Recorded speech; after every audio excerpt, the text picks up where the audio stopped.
Hello, this is Jokina with ModernHomemakers.com, and today we have to fix a button because I was wearing my pants the other day and it came off. And as if that's not bad enough, if you look in here, this is not a second buttonhole, that's just a hole.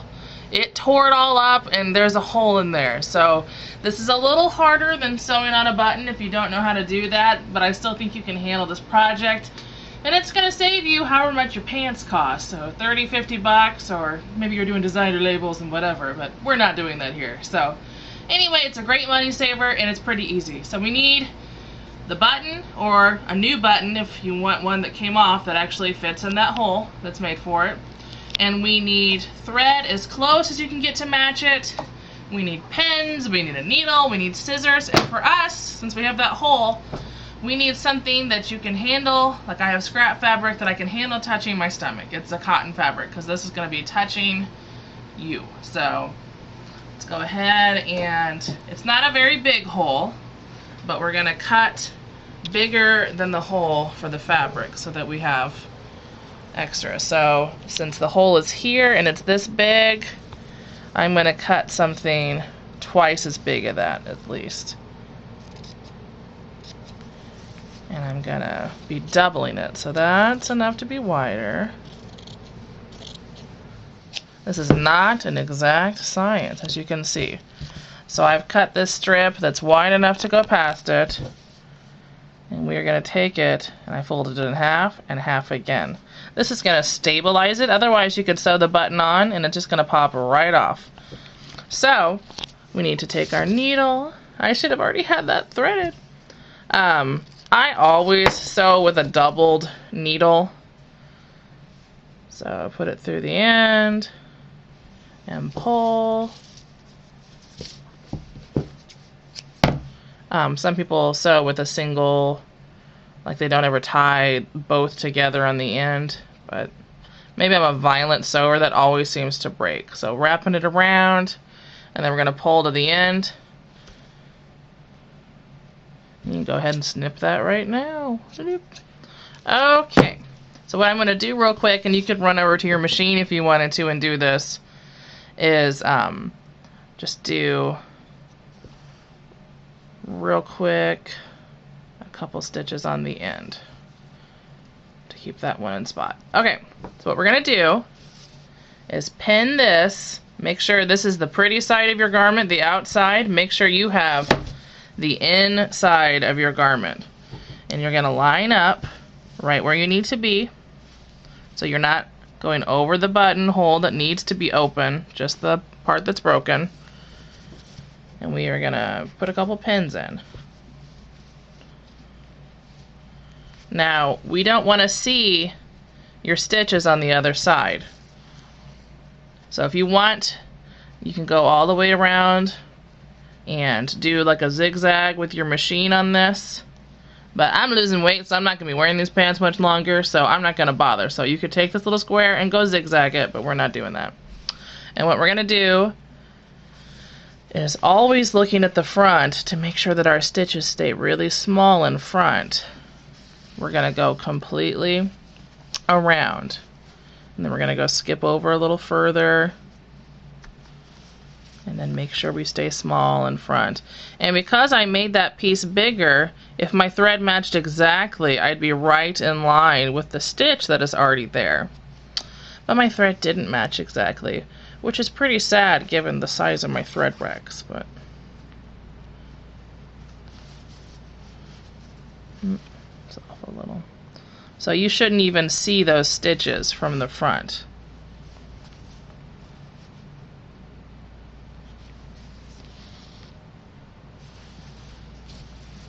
So you're going to do that all the way around, and then we'll be right back. So I've gone around the entire thing, and as you can see, you can't even tell you're there. So if you take your time and keep your stitches really short on the outside, you're golden. I did stretch them out a little on the inside, because who wants to do this all day?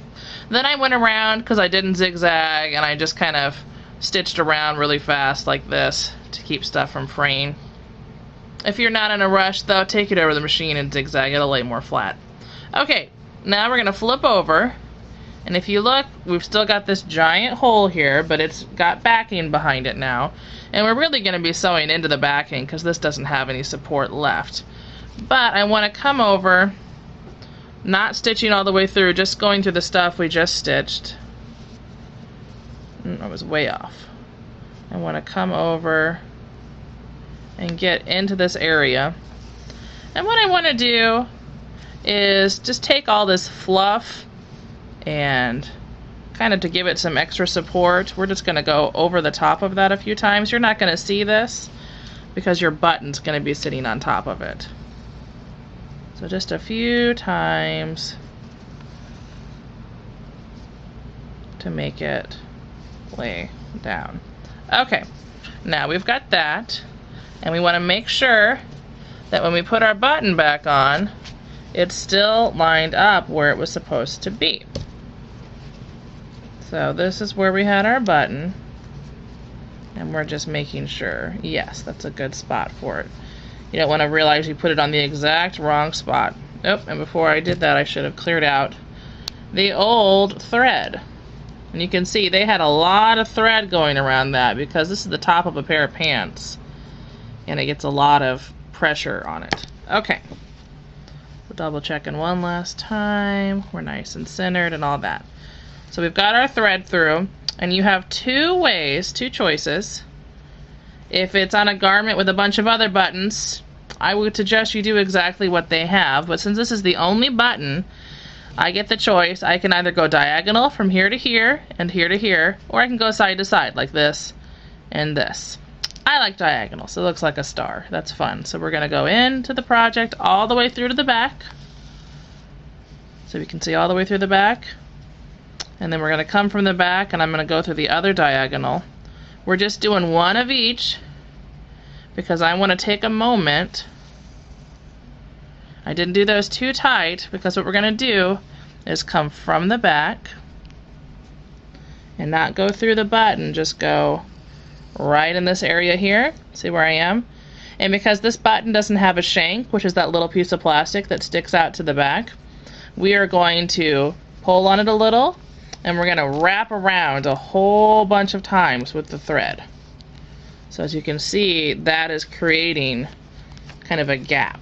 So that's why I only did one each way. Alright, once you feel you have a sufficient shank in the back, we're going to come and just very repetitive. We're going to go several times.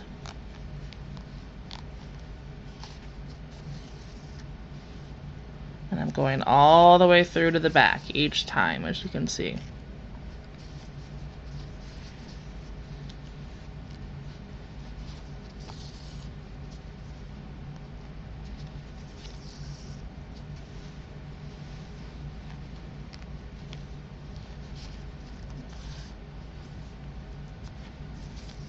Now I'm going the other way.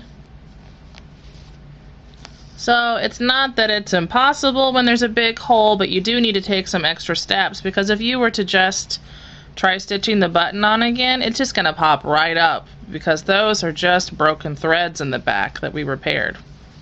So we'll do a little bit more.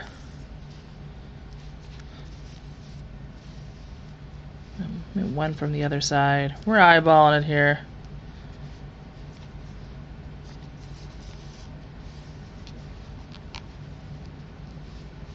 Mending can be such a big money saver, and there's no other wear on these pants yet, so it would just be such a shame to toss them when all that's wrong is the button's broken. Especially with kids' clothing. I mean, they wear them so little to begin with because they're always moving up in sizes. So we've done it enough, and we're going to come to the back, and I like excessive knotting, so we pulled through. I've got some on my finger. We're going to twist around 2 or 3 times, pull the needle through, and I've already done that twice. Let's go ahead and do one more, just so we know for sure that it's snug. So wrap around and then pull through. So we're going to snip that thread. We're going to snip any other threads we see hanging around, and let's make sure she worked. Oh yeah. So if we hadn't done that shank and back, we wouldn't have had the flexibility to pull that through with the other material. So that's all there is to